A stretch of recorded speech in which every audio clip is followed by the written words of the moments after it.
Robert ডেভিলার গল্প। আপনারা জানেন সে কে? জানেন না? কারণ আমি জানি। 3 মাস আগে আমি ফোর্ট ওয়ার্থে খুতবা দিয়েছিলাম। সেই মসজিদটাতে আমি গত 4-5 বছরে যাইনি। কোনো এক কারণে তারা আমাকে সেখানে আমন্ত্রণ করে এবং আমি সেখানে যাই। আমার খুতবার বিষয় ছিল দোয়া।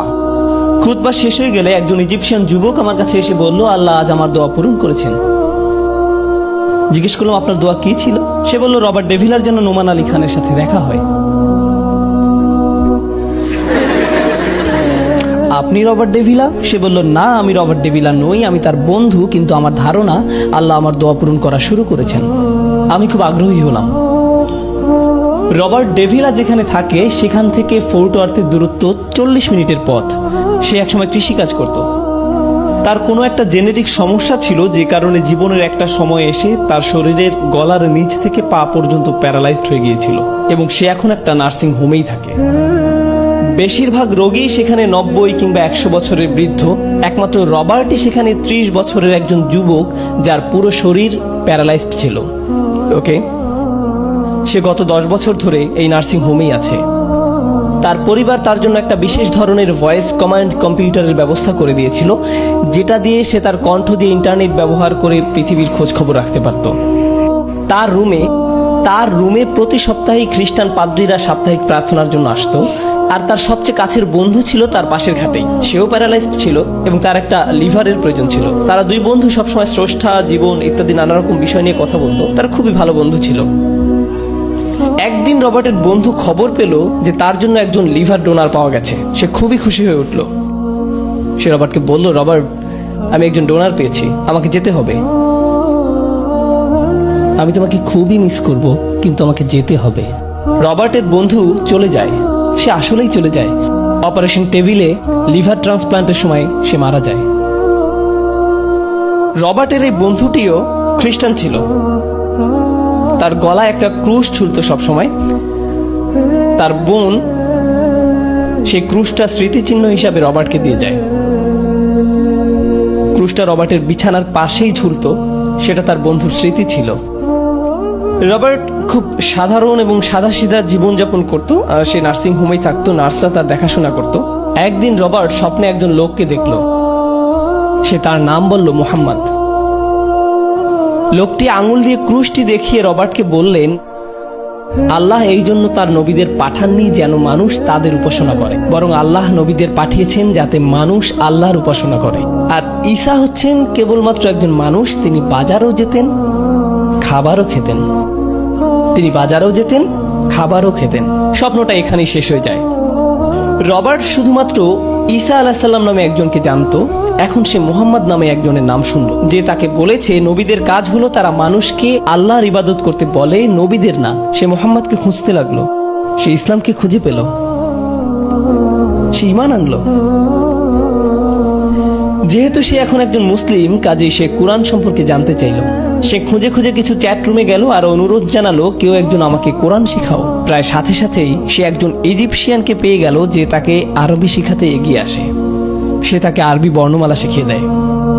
আর যখন আরবি বর্ণমালা শেখা হয়ে গেল, তখন সে কোরআন পড়া শিখল। সে তার বেডে শুয়ে শুয়ে কোরআনের 10টি সূরা মুখস্থ করল। রবার্টের মনে হলো, আমি কোরআন পড়তে শিখলাম, নবী সম্পর্কে জানা শুরু করলাম, কিন্তু আমাকে জানতে হবে কোরআনের শিক্ষা আসলে কি। সুতরাং সে খুঁজতে লাগলো কিভাবে কোরআন বোঝা যায়, এবং কোনো একভাবে সে আমার লেকচারের ভিডিওগুলো পায়। সে সেগুলো দেখা শুরু করে এবং প্রায় সবগুলোই দেখে ফেলে।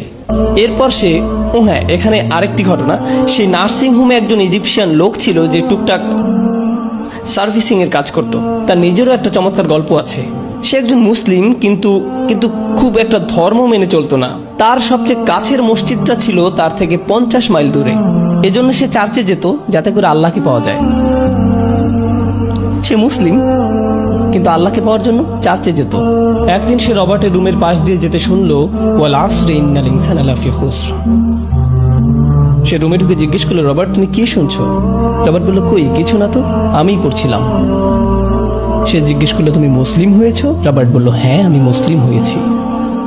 এবার রবার্টের বন্ধু খুবই অবাক হলো, কিভাবে আল্লাহ আমেরিকার চার্চের নগরীর মধ্যে একজনকে পথ দেখাতে পারেন, যার বেডের পাশে ক্রুশ ঝুলে থাকে, নার্সিংহোমের বেডে শুয়ে থাকা ছাড়া নড়াচড়া করার মতো যার কোনো ক্ষমতা নেই, সে নিজে নিজে বলে উঠল, আমি আবার আল্লাহর কাছে ফেরত আসতে চাই। রবার্ট তার এই ইজিপশিয়ান বন্ধুকে তার অনলাইন শিক্ষক নোমান আলী খানের কথা বলে। এবার সেও আমার ভিডিওগুলো দেখতে শুরু করলো। একদিন রবার্ট তার বন্ধুকে বলল, আমার খুব ইচ্ছা যদি নোমান আলী খানের সাথে আমার দেখা হতো। বন্ধুটি বলে, ঠিক আছে, আমি তোমার জন্য দোয়া করব। ঠিক 5 বছর পরে এই বন্ধুটি ঠিক সেই মসজিদে আমার খুতবা শুনতে আসে যেখানে বিগত 4 বছরে আমি যাইনি। জুমার পরে সে আমাকে বলল, আমার মনে হয় আল্লাহ আমার এবং আমার বন্ধুর দোয়া পূরণ করতে যাচ্ছেন। আমি বললাম, হ্যাঁ, আমারও তাই মনে হচ্ছে, চলুন যাওয়া যাক। আমরা কয়েকজন মিলে সেখানে গেলাম, রবার্টের সাথে দেখা করলাম। আমরা সেখানে চমৎকার কিছু সময় কাটালাম।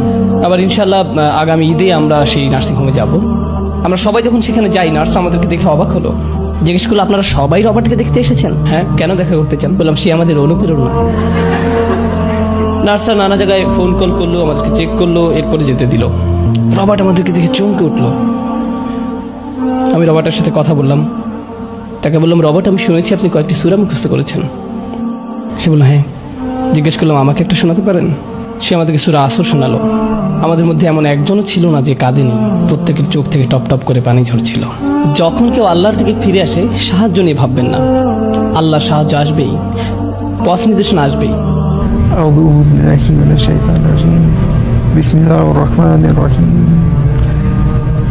লিইলাফি কুরাইশ ইলাফিহিম রিহলাতাশ শিতা'i ওয়াস-সাইফ ফালইয়াবুদু রাব্ব হাযাল বাইত الذي أطعمهم من جوع وآمنهم من خوف.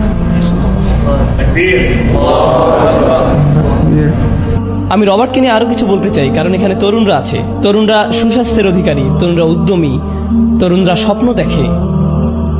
আমি রবার্টের প্যারালাইসিস সম্পর্কে বলেছি, তার পুরো শরীর। তার একটা বিশেষ হুইল চেয়ার ছিল যেটি তার শরীরের প্রত্যেকটা অংশকে প্রত্যেক জায়গায় আটকে রাখত। এটি তার ঘাড় থেকে পুরো শরীরকে আটকে রাখত, কারণ শরীরের উপরে তার কোনো নিয়ন্ত্রণ ছিল না। এবং তার একটা ভ্যান ছিল বিশেষ, যেটি তার এই হুইল চেয়ারকে আটকে রাখতো, যাতে করে তার শরীরে কোনো ঝাঁকুনি না লাগে, কারণ সে ঝাঁকুনি সহ্য করতে পারতো না। একদিন সে অনুরোধ করলো সে জুমার নামাজে যেতে চায়। সেদিন তার বিশেষ ভ্যানটি ছিল না, তাকে একটা সাধারণ ভ্যানে পাঠানো হলো। এবং সে সাধারণ ভ্যানে চড়ে গেল এবং তার যথারীতি আঘাতও লাগলো। সে জুমার নামাজে গেল এবং ফিরে এলো প্রচণ্ড ব্যথা নিয়ে। তারা বলল, রবার্ট, আমরা দুঃখিত, তোমাকে আর তোমার হুইল চেয়ারটিতে বসতে দিতে পারবো না। তোমাকে পুরো বেড রেস্টে থাকতে হবে অন্তত আগামী 6 মাসের জন্য। তুমি যদি এরপর ভালো হও, তারপর আমরা ভেবে দেখব। আমরা যখন তার সাথে দেখা করতে যাই, তখন ইতিমধ্যে 3 মাস হয়ে গেছে যে সে পুরোপুরি বিছানায়। তার পিঠের ব্যথার কারণ ছিল সে জুমার নামাজে গিয়েছিল। তারপরেও সে আমাকে বলে, আমি আমার জীবনেও এত শান্তির কোনো জায়গায় যাইনি মসজিদের চেয়ে। নোমান ভাই, আপনি জানেন আমি এরপর কি করব? আমি আমার চেয়ারটা ফেরত পেলেই আবারও নামাজে যাব, আমি আবারও মসজিদে যাব, কারণ আমার জীবনে আমি ওইরকম অনুভূতি পাইনি। সে এমন একজন যার দুটি চোখ আর মুখ ছাড়া তার কোনো শারীরিক ক্ষমতা নেই। তারপরও সে বলে, আমি একমাত্র মসজিদেই শান্তি পাই। আমরাও এখানে বসে আছি। আমি আসলে চিন্তা করি না কে কোন আদর্শের, কে কোন চিন্তাধারার, কে বা কারা বললো মসজিদে অনেক ফিতনা ফাসাদ হয়। সবকিছুর পরেও এটা আল্লাহর ঘর। সেখানে শুধুমাত্র আল্লাহর সাথে কথা বলার জন্য যান, মানুষের সাথে কথা বলার জন্য না। শুধুমাত্র আল্লাহর সাথে কথা বলার জন্য, আল্লাহর সাথে কথা বলার জন্য যান। শুধু আপনি আর আল্লাহ, আপনি আর আল্লাহ, ব্যাস, এতটুকুই। অন্য অন্য জিনিসগুলো আস্তে আস্তে আসবে। আপনি নিজেই টের পাবেন আপনি অন্য মানুষে পরিণত হচ্ছেন। আল্লাহ যদি রবার্ট ডেভিলাকে পথ দেখাতে পারেন, তাহলে তিনি যে কাউকে পথ দেখাতে পারেন। আপনারা জানেন সে আমাকে কি বলেছে? বলেছে, আমার মাঝে মাঝে মনে হয় কেন আল্লাহ আমাকে এমন করলেন। তারপর আমি নিজেই নিজের উপর হাসি। হ্যাঁ, আল্লাহ আমাকে অনেক অনেক কিছু দিয়েছেন, আমি তার প্রতি কৃতজ্ঞ। যদি এটাই হয় আল্লাহর প্ল্যান আমাকে ইসলামে আনার জন্য, তবে এটাই যথেষ্ট, এটাই ঠিক আছে। আপনারা অনেক মুসলিম দেখবেন যারা অল্প একটু অসুখী হলেই বলে, কেন আল্লাহ আমার সাথে এমনটা করলেন। এবং মাঝে মাঝে এই লোকটাই বলে বসে যে আল্লাহ বলতে আসলে কেউ নেই। আমি আপনাদের বলতে চাই, যদি একজন লোকের এমন ধরনের কথা বলার অধিকার থাকতো, সেটি হলো রবার্ট ডেভিলা। সেই বলতে পারতো, আমি আল্লাহ বিশ্বাস করি না, যদি আল্লাহ থাকতেন তাহলে আমার এই অবস্থা কেন। এরপরও আমি তার চেহারায় যে নূর দেখেছি, সেটি কারো চেহারায় দেখিনি, কখনো না। আমি তার মতো সুখী মানুষ কখনোই দেখি।